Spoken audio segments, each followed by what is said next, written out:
Good evening, ladies and gentlemen. Welcome to this edition of MFers Live. Yeah, there it is. Okay, yes. Okay, we're a couple minutes late. It is 8:01. Yes, the time is up there. It is 8:01, ladies and gentlemen. It's May 25th, 2018. Yes, it is Friday. So hopefully everybody's having a great Friday. Just waiting for that notification to get out there. There it is. All right, so there's my notification. So hopefully everybody else is going out. And like I said, hopefully everybody's having a great weekend. Good evening, Sue Lee. How are you? Like I said, welcome to this edition of MFers Live. Good evening, Mary Jane.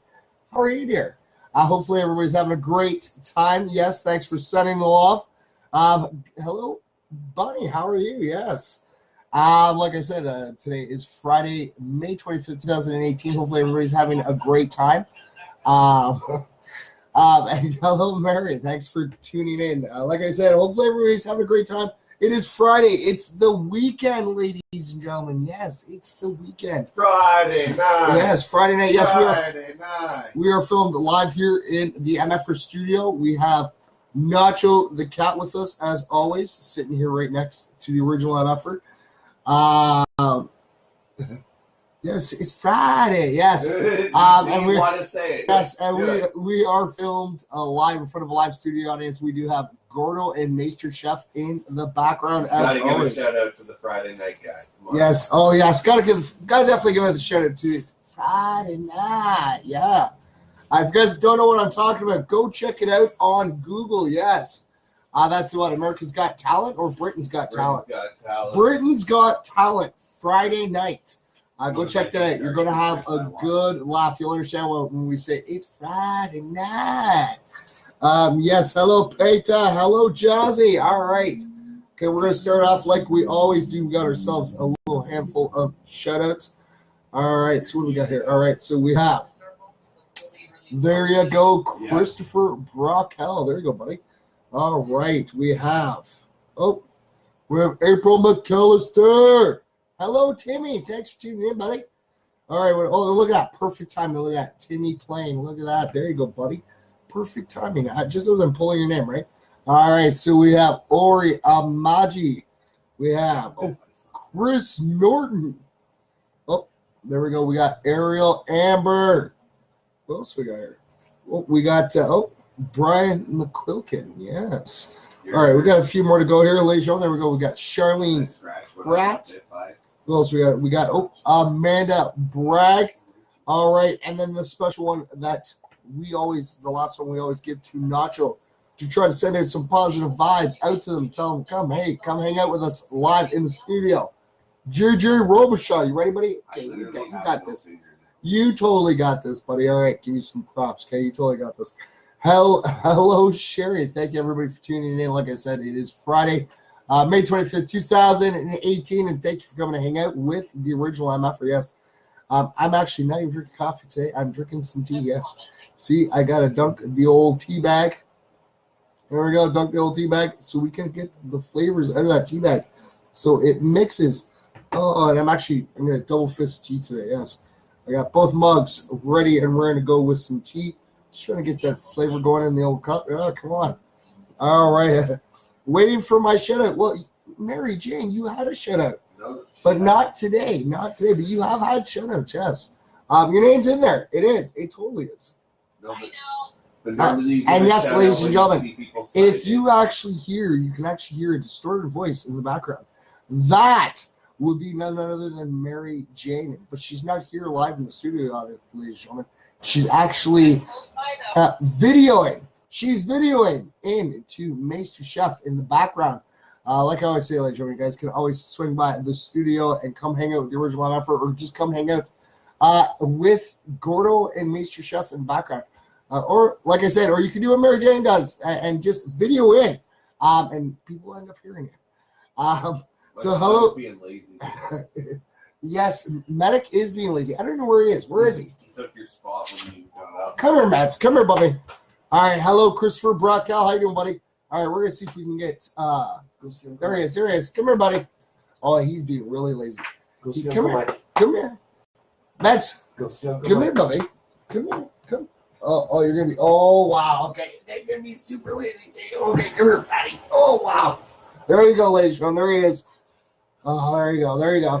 There's the one and the only. There's Mr. Medic. Yes, Mr. Medic. How you doing, Medic? What? You checking everything out? Checking everybody out? What do they got? Oh, yes. Yes, so there you guys go. See, keep waving everybody, Meds. There you go. There you go. Yes, there he is. And there's Ghost Pat. Yeah, what's up, buddy? What's up? Yeah. And then. All right, go get him.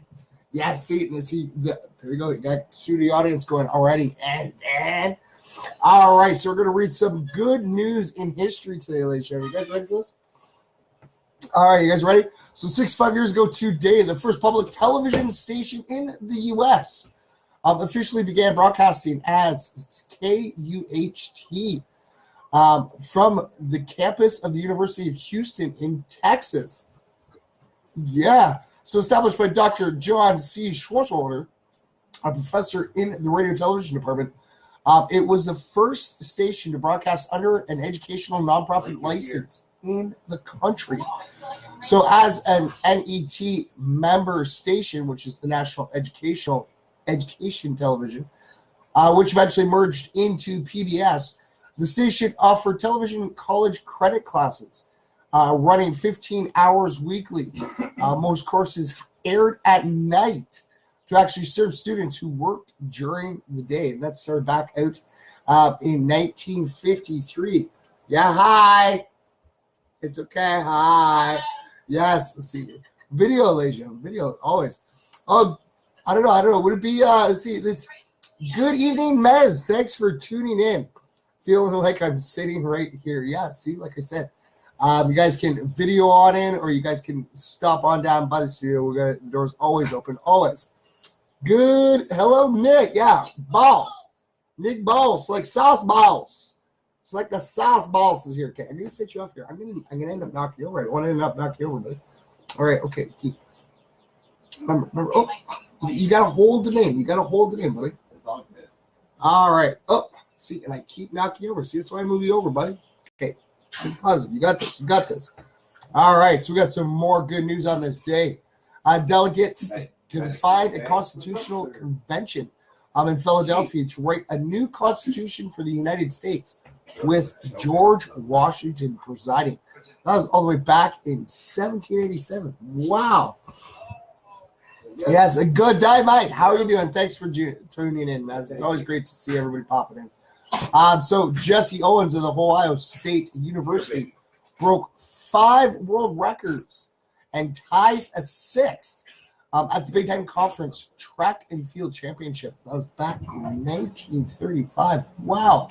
To break 5 world records and actually tie a 6th one. We actually have a happy birthday. Right? So happy 60th birthday to Paul Weller, the British singer-songwriter who shot to fame as a member of the Jam and Style Council.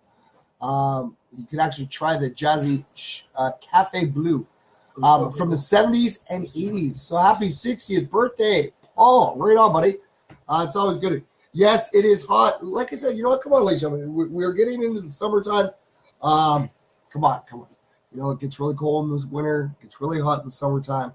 You know, it's the joys of Canada. Just flops. Only in Canada can you actually sit there and wear a parka. A parka and shorts all in the same week. Actually, you can wear a parka one day and wear shorts the next day, and then wear a parka the third day in a row. So let's see here. So President Kennedy announced before a special joint session of the U.S. Congress his goal to initiate a project to put a man on the moon before the end of the decade. NASA launched the Apollo program, and Kennedy achieved his goal back in 1961. And we've just been shooting them all up there, and now see, we step foot on the moon. We're sending out rovers and that to the Mars, and we're just spreading our horizon. It's pretty cool. Let's see here. So what else? All right. So the Organization of African Unity was established in Ethiopia, giving 32 nations a united voice for the first time in Africa's history. They did that back in 1963. Wow, that's awesome. All right. So the Oscar-winning Best Picture, Midnight Cowboy, starring John Voight and Dustin Hoffman, was released to critical acclaim back in 1969. Good evening, Dave. How you doing, buddy? Thanks for tuning in. What else are we here? All right, so Eric Wellmeyer, 32 of Boulder, Colorado, became the first blind person to reach the summit of Mount Everest. And he achieved that back in 2001, so 17 years ago. Right on, buddy. The first blind person to make the summit of Mount Everest. That's amazing. All right, so Wonder Woman, starring Gal Gadot and Chris Pine, premiered in Los Angeles.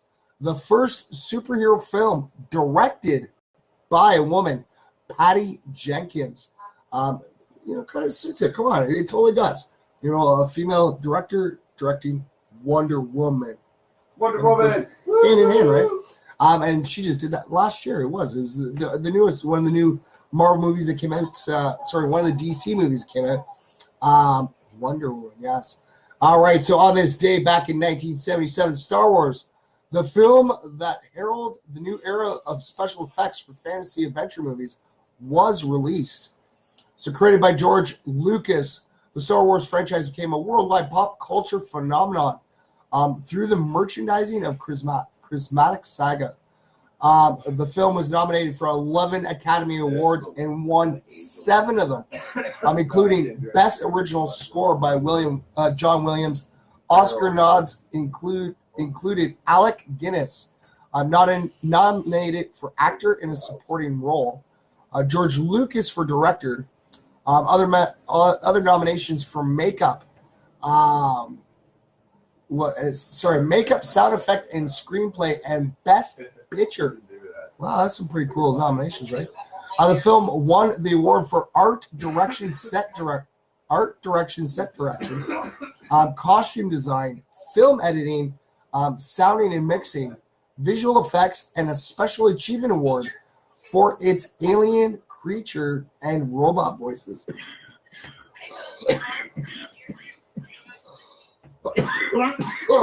Wow. All right, good evening, Tamara and Debbie. Sorry about that. It's the joys of going live, yes. There's no editing, so I got to sneeze. I end up sneezing. I'm really sorry, everybody. Hello, Kim. Thanks for tuning in. It's always great to see everybody. Don't forget, ladies and gentlemen, don't forget to comment and your reactions. We're not that far away. We only got 6 days left. Yeah, because there's 31 days this month. Yeah, so we only have 6 days left before the first. So we're getting up closer. All right. So also on this day in 1935, in the waning days of his career, a 40-year-old Babe Ruth had been dragging down his team with lousy fielding, sluggish running, and spotty hitting. This day, however, he hit 3 monster home runs in a single game. And then the very next week, he retired, yes. So he proved himself the Sultan of SWAT when he hit a ball so perfectly it soared over the mammoth right field roof of Forbes Field, a feat no one else had ever achieved.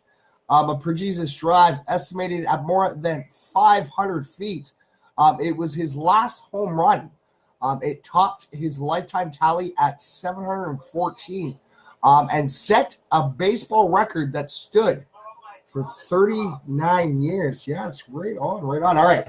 I've been drinking it all day. So, ladies and gentlemen, I got to share this off tomorrow, but I will share it off. I will share it off to the MFers Live wall as soon as we're done tonight. All right, but I will. Oh, okay, so there it is. Okay, so we're going to share this off right to our MFers Live Twitter page right away. All right, there we go. So we're going to send that in. So, like I said, hopefully everybody's having a great Friday night. It's the start of the weekend, right?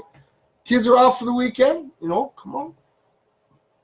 I don't know what everybody's doing. Let's see. So we're in May, right? So, kids still kind of got to go to school. So there's no really holidays unless you go camping, right? It's all good. All right. So what else we got? We got a whole bunch of stuff here. We got everybody. All right. Aha. All right. So, yes. Let's see. What else we got? We can do some positive stories today. Yeah. Yeah. Because, there's no set thing for Friday, ladies and gentlemen. Because it's Friday night.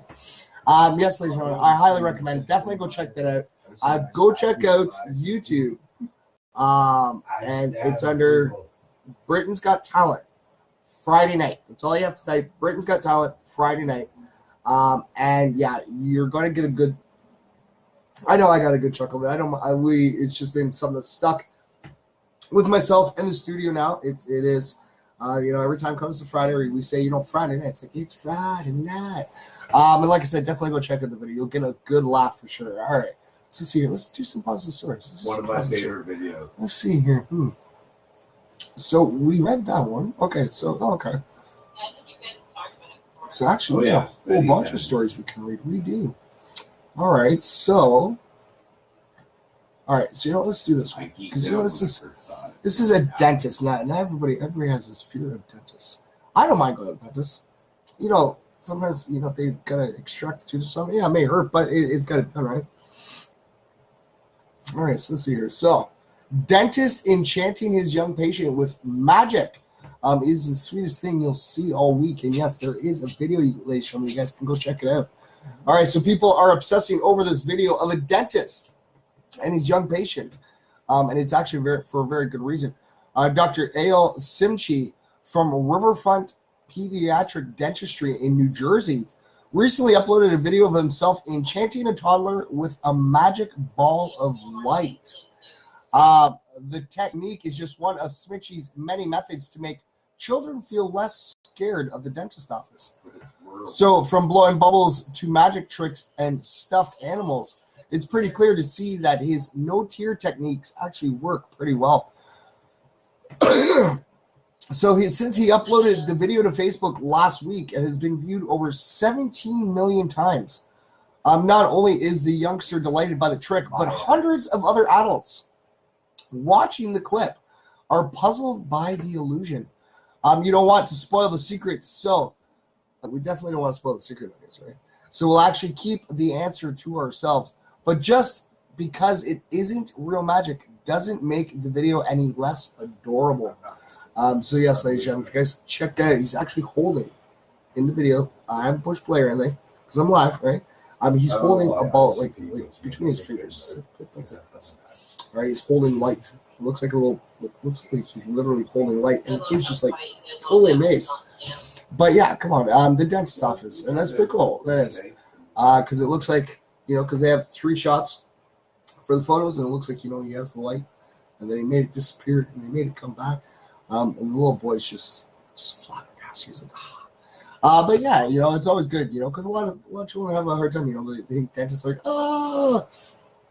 But that's really cool. That is, doing positive things to put a smile on a little one's face so they're not as scared. It's always good, always. All right, so we're going to tweet this out right away to our MFers Live Twitter page. Hey, what else we got? We have a whole bunch of stories. I can just make, just do days of positive stories. I think I can do this every day. It'd be awesome. All right. There you go. This is something to do with our technology. It is. It's 3D printed. All right. So let's see here. So self-driving 3D printed boats could free up traffic congestions by sailing on city waterways. What's the Twitter account? MFers Live. Yes, it would be at MFers Live. So the future of transportation in waterway-rich cities such as Amsterdam, Bangkok, and Venice, where canals run alongside and under bustling streets and bridges, may include autonomous boats that ferry goods and people, helping clear up road congestion. So this is pretty cool. Yes. All right. So researchers from MIT's Computer Science and Artificial Intelligence Laboratory and the Sensible City Lab in the Department of Urban Studies and Planning have taken a step toward that future of designing a fleet of autonomous boats that offer high maneuverability and precise control. The boats can also be rapidly 3D printed using a low-cost printer, making mass manufacturing more feasible. So the boats could be used to taxi people around and to deliver goods, easing street traffic. In the future, the researchers also envision the driverless boats being adapted to perform city services overnight instead of during busy daylight hours, further reducing congestion on both roads and canals. Hello, Debbie. Thanks for tuning in always. And hello, Tamara. Hello, everybody. Yes. All right. So imagine shifting some infrastructure services that usually take place during the day on the road. Deliveries, garbage management, and waste management to the middle of the night on the water using a fleet of autonomous boats, says Snail director Daniela Russ, co-author on a paper describing the technology. So moreover, the boats, rectangular 4x2 meter hulls equipped with sensors, microcontrollers, GPS modules, and other hardware, could be programmed to self-assemble into floating bridges, concert stages, platforms for food markets, and other structures in a matter of hours. Again, some of the activities that are usually taking place on land and that cause disturbance in how the city moves can be done on a temporary basis on the water, says Russ, who is the Andrew and Erna Wittenberg Professor of Electrical Engineering and Computer Science. So the boats could also be equipped with environmental sensors to monitor a city's waters and gain insight into urban and human health. Wow, so you could actually a lot going for these. So better design and control. So the work was conducted as part of the okay, so it's not rowboat. Okay, so it's supposed to be robot, but it's got a name there. So rowboat. There's no W though. Good evening, Hunter. Thanks for tuning in, buddy. All right, so yeah, so the work was conducted as part of the rowboat project, a collaboration between the MIT Sensible City Lab and the Amsterdam Institute for Advanced Metropolitan Solutions. So in 2016, as part of the project, the researchers tested a prototype that cruised along the city's canals, moving forward, backward, and literally along a pre-programmed path. So the ICRA paper details several important new innovations, a rapid fabrication technique, a more efficient and agile design, and advanced trajectory tracking algorithms that improve control, precision docking and latching, and other tasks. So to make the boats, the researchers 3D printed a rectangular hull with a commercial printer, producing 16 separate sections that were spliced together. Printing took around 60 hours. Well, that's not bad. So under, 3 days? Under 3 days. So printing took around, 4, yeah, it'd be under 3 days. So the completed hull was then sealed by adhering several layers of fiberglass. So integrated onto the hull are a power supply, a Wi-Fi antenna, a GPS, and a mini computer and microcontroller for precise positioning. The researchers incorporated an indoor ultrasound beacon system and outdoor real-time kinematic GPS modules, which allow for centimeter-level localization, as well as an aerial measurement unit module that monitors the boat's yaw and angular velocity, among other metrics. The boat is a rectangular shape, so instead of a traditional kayak or catamaran shapes, to allow the vessel to move sideways and to attach itself. Where'd it go? No, go back here. All right, so attach itself to other boats when assembling other structures. Another simple yet effective design element was thruster placement. So 4 thrusters are positioned in the center of each side. So instead of at the 4 corners, generating forward and backward forces. This makes the boat more agile and efficient, the researchers said. So this is pretty cool. Our technology is like being awesome. Oh, okay. So we're all right. So the team also developed a method that enables the boat to track its position and orientation more quickly and accurately. So to do so, they developed an effective version of the non-linear model predictive control algorithm, generally used to control and navigate robots within various constraints. So the NMPC and similar algorithms have been used to control autonomous boats before, but typically those algorithms are tested only in simulation and don't account for the dynamics of the boat. So the researchers instead incorporated in the algorithm simplified nonlinear mathematical models that account for a few known parameters, such as drag of the boat, centrifugal and Coriolis forces, and added mass due to accelerating or decelerating in water. The researchers also used an identification algorithm that then identifies any unknown parameters as the boat is trained on a path. Hello, Christine. Thanks for tuning in. Oh, this is a pretty cool boat, though. So finally, the researchers used an effective predictive control platform to run their algorithm, which can rapidly determine upcoming actions and increases the algorithm's speed by two orders of magnitude over similar systems.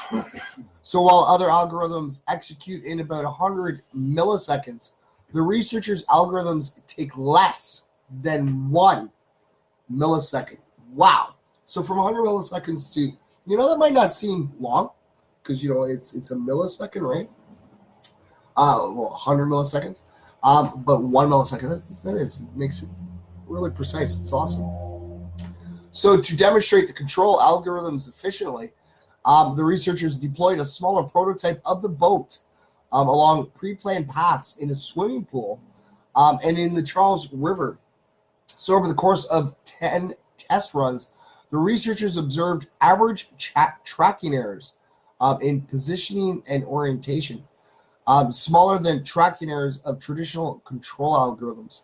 So that accuracy is thanks in part to the boat's onboard GPS and IMU modules, which determine position and direction, respectively, down to the centimeter.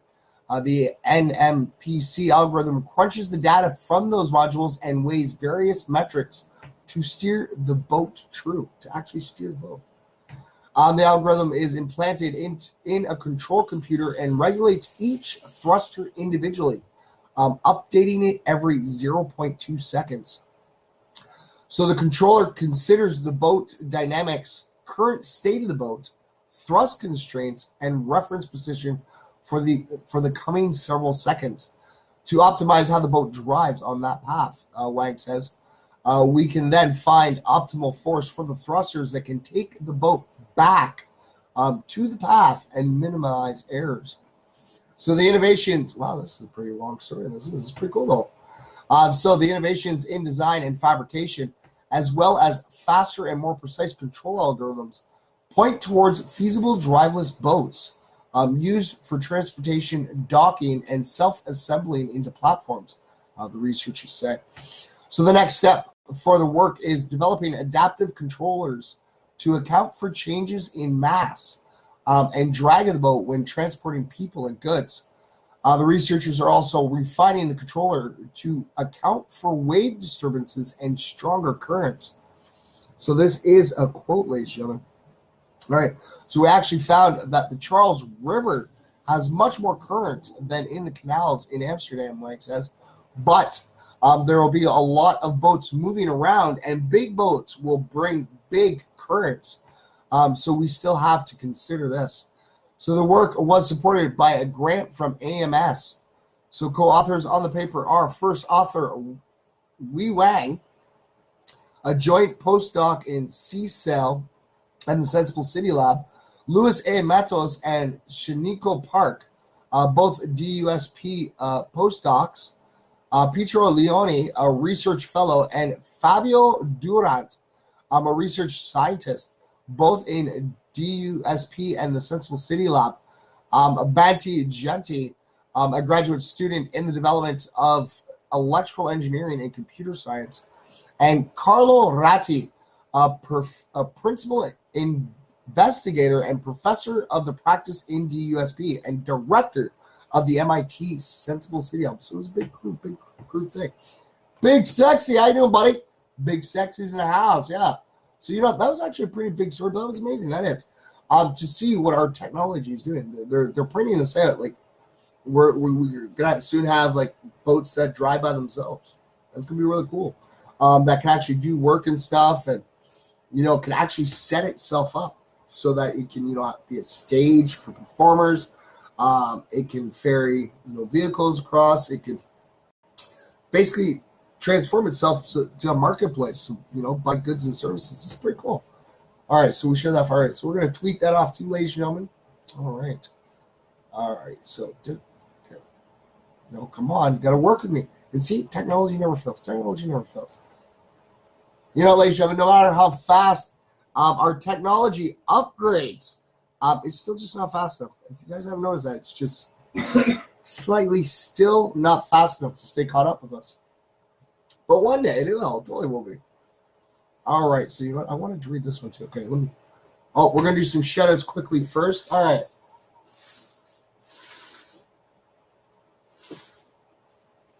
All right. We're going to do some quick shout-outs here. No luck with JJ, buddy? No luck? All right. That's okay. That's good. We'll get you another name. Okay. We'll get you another name. We're going to make this happen. Oh, and there he is. The infamous, the one, the only, Mike Murray. How you doing, brother? It's great to see you. Yes. Always good to see the one, the only Mike Maybe. Mike Maybe has been with us for a very long time. We have like such, we do have some really cool, amazing stories with Mike. Mike was actually one of the first MFers who actually came down from Hamilton and came guest with us on MFers Live last year. It's pretty cool. And we've actually gone and we actually did a special event. I think it was August. We went up to Hamilton and hung out with Mike as well.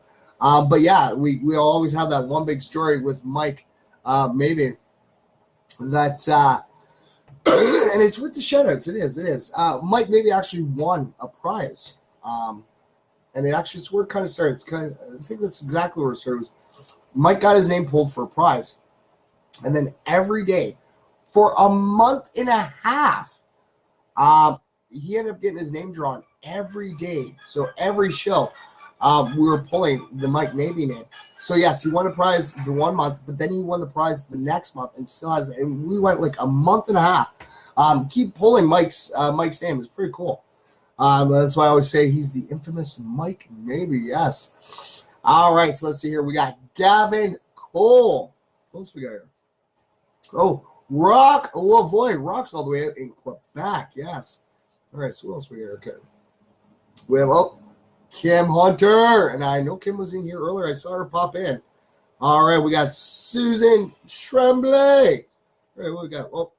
Big Sexy. I don't know if you're still in here, Big Sexy. But there you go. Look at that, buddy. You got your name drawn. All right, we have Katrina Brown. Yeah, so what else we got? All right, we got Laura Donnell. Okay, I'm hoping I'm getting everybody's name right. I really am. I always try to get them. I always try my best to get them pronounced properly. All right, we got Tori Campbell, also known as Lady T. Yes. We have Lydia I guess it'd help if I didn't cover your name. I'm sorry. All right, so we have Lydia Kettles. There you go. All right. Then we got, Christina Kirk. It's not even Christina.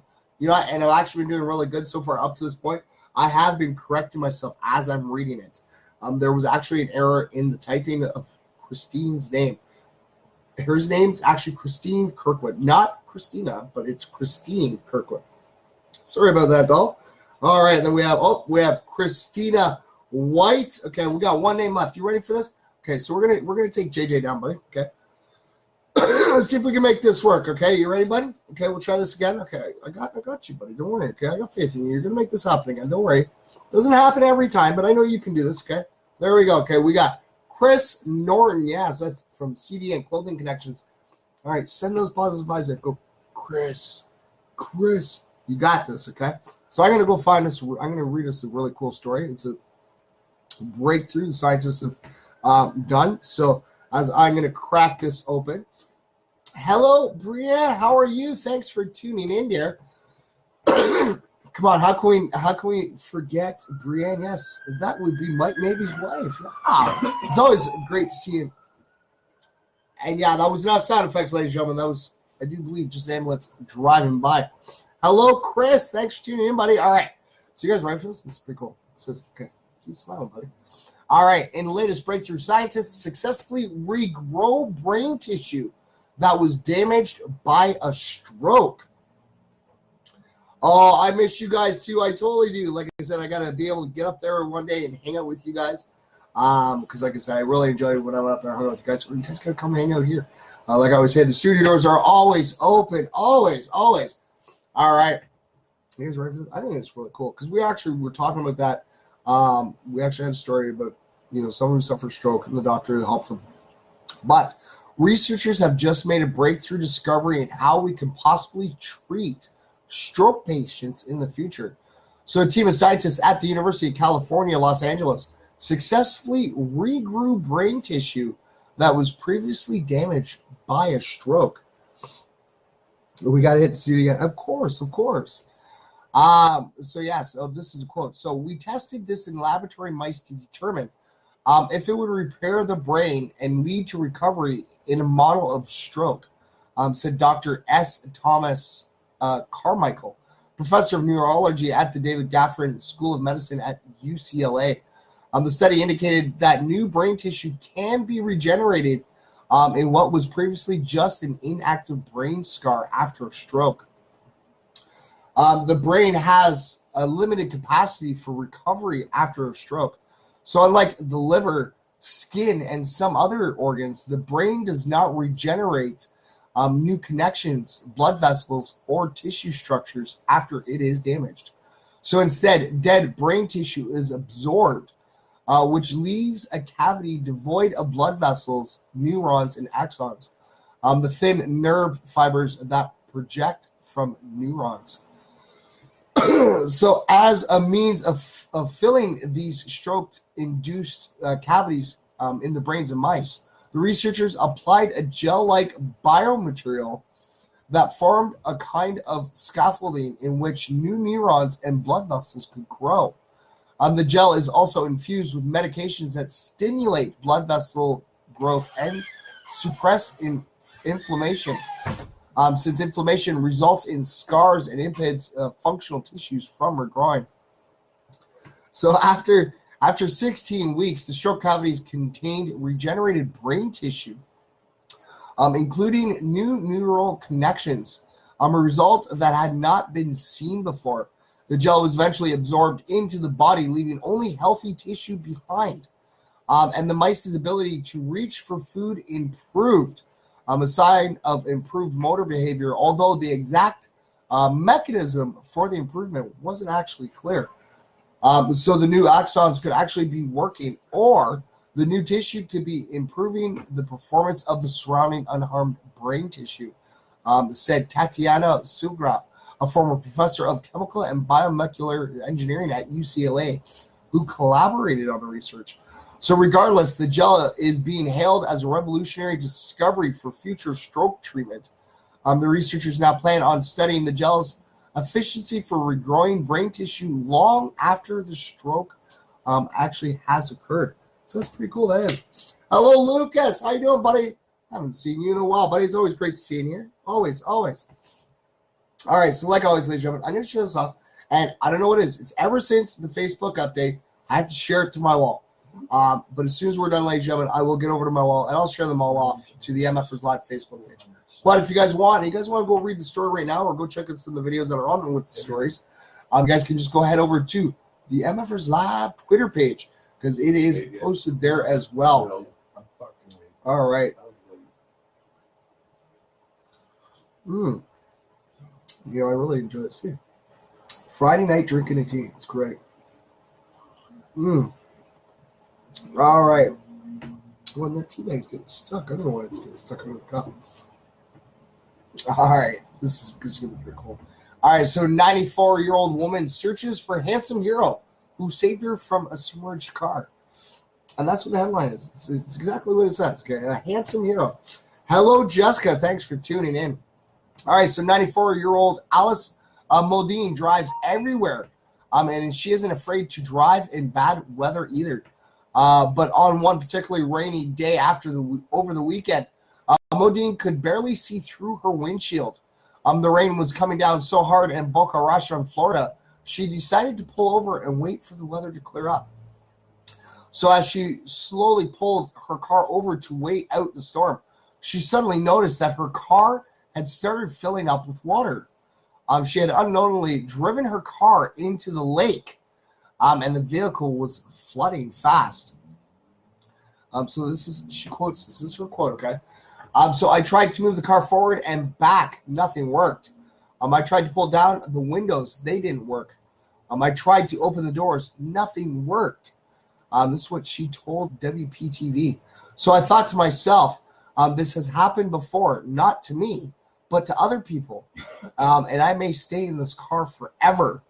I've lived a good life. I've had a very happy life up to now. It just may be the end of it. I didn't panic. I didn't feel upset. So as Modine was making her peace with the afterlife, however, the car door was suddenly forced open, and she saw a young, good-looking man in his 30s. The man pulled her to safety onto the grass and then asked her if she had anything in the car that she needed. So when Modine said that she'd like to have her purse and the papers for the car, the man went right back into the vehicle to fetch the valuables. Modine hopes that telling her story to WPTV will help her find the mysterious hero so that she can properly thank him for saving her life. That's pretty cool, that is.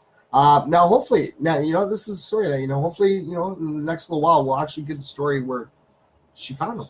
We'll get the little reunited one. But yes, ladies and gentlemen, you guys can actually check it out. They do have a YouTube video on there, and it is from the news station. So you guys can actually see it, the interview that they actually have with her. All right, so that's tweeted off as well. We still got time. Wow. Let's see. Okay, so we got this one. All right, so solar power. Oh, this is cool. All right. Like I always say, ladies and gentlemen, I love the advancement of the technology we have, the advancement, the way scientists and stuff is going. It's pretty cool. Like I said, it is. It's pretty amazing. Cool things that are happening out there. All right, so you guys ready for this? All right. So solar powered weed-killing robots could save farmers billions of dollars on herbicides. Yes, so these dexterous robots are getting ready to disrupt the multi-billion-dollar pesticide and seed industry by using AI technology to selectively seek and destroy weeds. So currently, farmers are forced to shell out cash for large amounts of herbicide that is indiscriminately sprayed all over the crops, 90% of which have already been genetically modified to resist the weed-killing chemicals, says Reuters.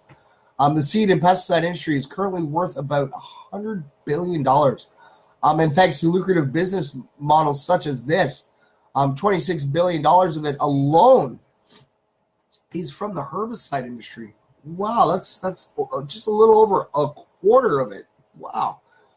So these robots, on the other hand, are autonomously designed to gently roll across farmlands and use built-in cameras to search for individual weeds rather than blindly blanking an entire crop field. So once a weed is detected, the contraption shoots a minuscule amount of herbicide directly onto the plant and continues on its very merry way. That's pretty cool. Hello, Susan. Thanks for tuning in there. So that's really neat. So it says spraying the entire crop. It searches and finds it and then sprays that one plant, right? So the four-wheeled solar power robots have up to 95% accuracy. And their selective spray methods could reduce herbicide use by up to 20 times. So there are several tech startups that are already working on delivering these robots to farmers worldwide. Switzerland-based company EcoRobot Robotics says that once its investors are sorted out, their weed-killing contraption could be on the market as early as 2019. So next year, just next year. Hello, Yvette. Thanks for tuning in, dear. It's always great to see everybody popping in. Always. It's a Friday night. It's always great to see you guys popping in. All right. So additionally, American tractor company John Deere recently joined the robo business by buying out Blue River, a Silicon Valley startup responsible for designing weed-killing robots that can be actually attached to the back of the tractors. So a lot of technology is already available. It's just a question of packaging it together at the right cost for the farmers, said Richard Lightbound, Robo CEO for Europe, the Middle East, and Africa. If you can reduce herbicides by the factor of 10, it becomes very compelling for the farmer in terms of productivity. It's also eco-friendly, and that's clearly going to be very popular. It's not compulsory at some stage, he told Reuters. And that's really cool. Okay, so like I said, ladies and gentlemen, there is a video on here. There's a YouTube video, so you guys can check it out. And, well, from the camera angle, from the picture that it shows you of the video, you'll actually see this little four-wheeled robot. And it's like, it looks like a table on wheels. It does. It's like you know, like your dinner table. Not your dinner table, like TV trays, the TV dinner trays. You guys remember the TV dinner trays? That's what it looks like. It's a little bit smaller. It's got four wheels, and it actually even shows you where the little camera is at the bottom, so that it actually drives by and uses that little camera to detect the weed and then shoots as first. It's pretty cool. All right, so you got to tweak the software away. So, like I said, you guys want to go check out these stories, you're going to have to go over to the MFers Live Twitter page, or just wait till we're done the show, and I will sit there and I'll share them all off from my own personal page to put up there for you guys. All right. And there's still a lot of positive stories. This is awesome. Okay, this is really cool. All right. So this one's about compassion and community. All right. So mom is moved to tears when older boys approach her adopted son at the park. So this mom's testimony of kindness is just another example of why kids have the purest hearts. Hello, Angela. How are you? And hello, Verna. Thank you, everybody, for tuning in. So, yes, it was quite a morning when Christy Lee Woden of Oleg, Oklahoma, took her two kids, Asher and Mercy, to the park this week. Since it was still early in the day, the youngsters spent the first part of their trip playing by themselves. Then a group of fifth grade boys from Ulog Upper Elementary showed up and started playing basketball. So Roden says that since she adopted 7-year-old Ashner from Uganda, he can be shy around other kids as a result. But this time, as he quietly stepped back to watch the boys play, they approached him instead. This is her quote. So all the boys came over and shook Asher's hand and introduced themselves. Then they asked him to play with them. Roden wrote on Facebook, adding that the gesture just melted her heart. They were so kind. They included him by letting him catch and throw the ball, and they cheered him on and high-fived him. It seriously brought tears to my eyes, especially being the mom of a black boy in a mostly white community, she added. The video of the youngsters all hugging and encouraging Asher has been shared on Facebook hundreds of times, and it's not hard to see why. So Clayton Brown, who says that he knows the kids in the video, wrote, we teach our kids to be colorblind because at the end of the day, we're all humans just getting through life. So seeing this makes me, and I'm sure the other parents, feel like we're doing the right thing. That is pretty awesome. That is. And see, like I said, that's the kind gestures, and that's our little MFers, right? It's the one thing we do have to teach our little MFers is to go through life like basically be colorblind. And I don't mean sitting there going, oh, I can only see grays and browns or specific. When I say we gotta live colorblind, it's because we have so many different races and cultures, and there's so much diversity because of it that it shouldn't matter what the color of your skin is. Like I always say, if you cut each one of us open, we all bleed red. Well, technically it's blue. It courses through our veins blue, but once the oxygen hits it, it's red, just like everybody else. And we're all humans. That's what it is. We are one. We're all humans all across the earth, and it's pretty cool. It is. All right, so I'm going to share this off quickly, and let's see if I can find our story for the nicest place in America. See what they have in store for that. All right, so we're going to tweet that off because that wasn't for the nicest place. That was just a mom being overthrilled that boys came out of their way and asked the little boy, who was very shy, to come over and play with them. That's pretty cool. All right, so I didn't get one today? Let's see, is it this one? Let's see. Yeah, I didn't actually get. They didn't. Oh, all right. Here it is, ladies and gentlemen. All right, so here's one of the nominations to the Reader's Digest Top 10 Nicest Places in America contest. Yes. I knew I'd finally find this right on. Hello, Becky. Hello, Lydia. Thanks for tuning in. All right, so Flower Farm invites depressed neighbors over and eventually helps them out of their rut. Yes. So the Vermont Flower Farm is owned and operated by two of the nicest, most kind-hearted people on the face of the earth. Their names are George and Gail Africa, and they have an autistic son whose name is Alex Africa. George just turned 70 years old this past April, but you would never know it. So he and Gail have owned their 5-acre flower farm for over 10 years now. But before they bought the land, Route 2, they had a flower farm at their home on Peacham Pond, also in Marshfield. So I first met George and Gail about the time they started moving their farm to the Route 2 location from their home by Peacham Pond. A friend and I noticed that for a couple of days, they had been making dozens and dozens of trips back and forth by our home. So my friend suggested that we let them borrow our trailer, and we started helping them move. So after they were moved to their new location, I began visiting them on a daily basis. They're a very, very welcoming couple, and we formed an unbreakable friendship right away. So without getting into too much detail, my severe depression began to act up again, and the Africans noticed. They slowly but deliberately took me under their wing so they could try to pull me out of it and get me the help that I needed. The flower farm, along with George and Gail, soon became my saving grace, as they have for many others over the past years. They and the farm not only pulled me from my depression after a long, hard journey, but also they and the farm literally saved my life. So a similar situation happened to a now mutual friend of ours. This friend was going through a bout of depression, but noticed that when she would visit the flower farm, pull some weeds and plant some flowers, her moods would lift. So she and I use the flower farm as a therapy tool at the suggestion of George and Gail. So for the past couple of years, we have both become better people thanks to George, Gail, and the flower farm.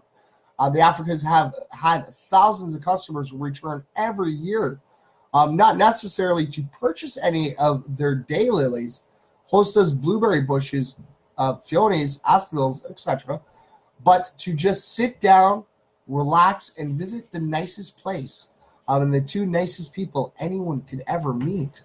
That is awesome. That is awesome. See, I knew we'd have I got time to do another one. All right.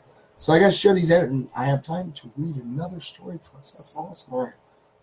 Come on. We got to go. See, I told you, technology's got to kick a little bit quicker. You know, I was at the bank earlier today. I was at the bank, and I get things printed out. And the poor lady, she's getting so frustrated. She's like, "Oh, I'm so sorry. It's freezing. It's going so slow." I'm like, "It's okay. It's okay." Like I said, one day technology will be a little bit faster than us. We'll go. Okay, let's move this, and be like, I moved. Okay, good. All right, so we got another story. All right, so I think this is the study one. This is the good call. Let's see. All right. No, but it's a study. All right. This is actually posted 5 hours ago. All right. So go ahead and sleep in this weekend. New study says it'll make you live longer. So if you've been snuggling with sleep deprivation throughout your work week, then don't feel bad about sleeping in this weekend. A new study says that it'll make you live longer. So researchers at Stockholm University and the Karolinska Institute, which is Sweden's most acclaimed medical university, have published a new study that links sleeping in on the weekend to living a regular lifespan. So the study followed the sleep habits of 43,880 subjects over the course of 13 years. Now, that is wow, that's a big study, right? Hello, Rich. Oh, okay. Bye, Rich. Thanks for tuning in, buddy. It's always great to see you, bud. Let's see. So, yeah, it's 13-year-long study with like 43,880 people. Wow. Yeah, so the findings showed that people who slept for short amounts of time during the week and the weekend had a 52% increased rate of morality. However, people who slept for short amounts of time during the week but compensated for it by sleeping in on the weekends displayed normal rates of morality. So additionally, the sleep deprivation did not affect subjects who were over 65 years old, which means that thousands of middle-aged adults are being negatively affected by lack of sleep. The study, which was published in the Journal of Sleep Research, directly reinforces why people of all ages should aim to periodically get at least 7 to 8 hours of sleep during the week, even if they are sleeping less during other nights. So if you're having trouble sleeping, then this other study suggests that you go camping for a weekend in order to reset your body's natural sleep cycle. Or you can simply put on Baba Land, the world's most boring film. Okay, now I'm just reading what that says. Okay, that was exactly what it says. That you can just simply put on Baba Land, the world's most boring film. I guess put you to sleep. Okay, or you guys can always do what I do. I always found if I always have it, well, I guess I was only able to do it like once a month. I guess I could have done it more. I should have videotaped it. I could do it more often. But that one time a month, if I'm always having a hard time sleeping, I always turn it into the local political TV. Now, what is that called? That would be it's not town hall meetings. It's when the council talks. Actually, any political talking. Well, except when they're doing, I guess. Okay, so political. When I say political talking, it's when they're in like the courts and stuff in the rooms and they're talking. When they're doing the live stuff out and about, it's just sometimes you just gotta shake your head. Just shake your head. That stuff don't put me to sleep. But yeah, it's when they're in the rooms and they're talking like all this boring stuff and they're just like I used to always fall asleep. Always. But yeah, so when Saturday morning rolls around, so when tomorrow, ladies and gentlemen, when tomorrow rolls around, go ahead and turn off your alarm clock. It's good. Yes, it's for your own good. Yes, ladies and gentlemen. So tomorrow morning, turn that alarm clock off. Come on, get some extra Z's. You know I'm going to. Exactly. It's the weekend. Yeah. All right. Well, it's, it's Friday, so it is the weekend, right? All right. So we're going to share this off. Oh, and we're getting close. Yeah, it's 9:01. It's what? 9:01. I know, but I don't go by that clock. I go by the clock that's on the screen to let me know how long we've been live. I always try to give at least an hour late show. Always. All right, see if I can do this. Your face is an hour. My face is an hour. I hope so. I don't know how my face is an hour. My face is my face. All right, so you know what? I can actually start turning this off right now, can't I? Oh, that is awesome. So yes, ladies and gentlemen, thank you so much for tuning in and checking out and listening. Like I said, I just love. So we got 3 days. I got 3 full shows in this week. 3 full shows in this week. That was nothing but positive news. That was awesome. That was. So Monday, Wednesday, and Friday. Yeah, that is great. All right, ladies and gentlemen, I have no idea what we're going to be doing tomorrow. Tomorrow's Saturday. It's the weekend. You guys ever have any suggestions? Always send it out. Like I always say, I'm always out My ears are always open, always for suggestions, ladies and gentlemen. Like I said, our positive news stories is all because of one suggestion from an MFer, and she was here live in the studio last weekend, and that was the one and only Rachel Haney. Yes, thank you very much, Rachel. Look at that. We made 3 days this week. That's awesome. All right. Oh, hello, Caitlin. Thanks for tuning in. All right. Yes, we have gotten to that time, ladies and gentlemen. So to the one out there that I know that you do watch, you may not comment, you may not react. It's all good. It's all right. It's all right. Okay, but always remember, it's your time. And I want all my MFers out there to know each and every last single one of these. I love all of these. I do. I love each and every one of these. It's great. Because without you, MFers life wouldn't be where it is, and we wouldn't be having this positive talks. We would, like I said, it's all about spreading the peace, love, and positivity wherever we go. And like I said, with the help of all my MFers, we're going to make it happen. We are. You never know. We might be the cause of world peace. Yeah. All right, ladies and gentlemen. So make sure you tune in. Same MFer time. Same MFer channel, all right? Keep spreading the peace, love, and positivity. And yes, if you're watching me live right now, or you're watching me on a rerun, or you're just listening to the audio, always remember those 2 words. If you can't see it yourself, tune in to me. I will tell you, okay? Because I'm just being straightforward and honest with you. You matter. Yes. Yes. You. Yeah. You matter. Okay? Never forget that. In the words of Bill Nye, let's help save this world. All right? And the best way we can do it is by spreading the peace, love, and positivity wherever we go. And come on, guys.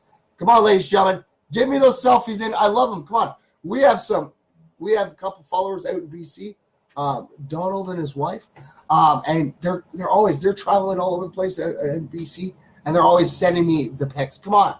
I always see everybody's pics. All right, get the peace, love, and positivity. Now you can go like this if you want. You can go like this. All right, like I said, you can take selfies, or you can get somebody to take your picture. Like I said, it's all about the PLP hand gesture. Let's see if we can out-dominate last year's 2017 album of selfies. All right, we hit over 100 of them. So I got faith in you guys. I believe in all of you. Okay, we're gonna make it happen. All right. So from myself and Nacho Gordo and Maester Chef, thank you guys for tuning in. I'll see you all tomorrow. Like I always say, keep spreading that peace, love, positivity, and you all have yourself a great night. All right.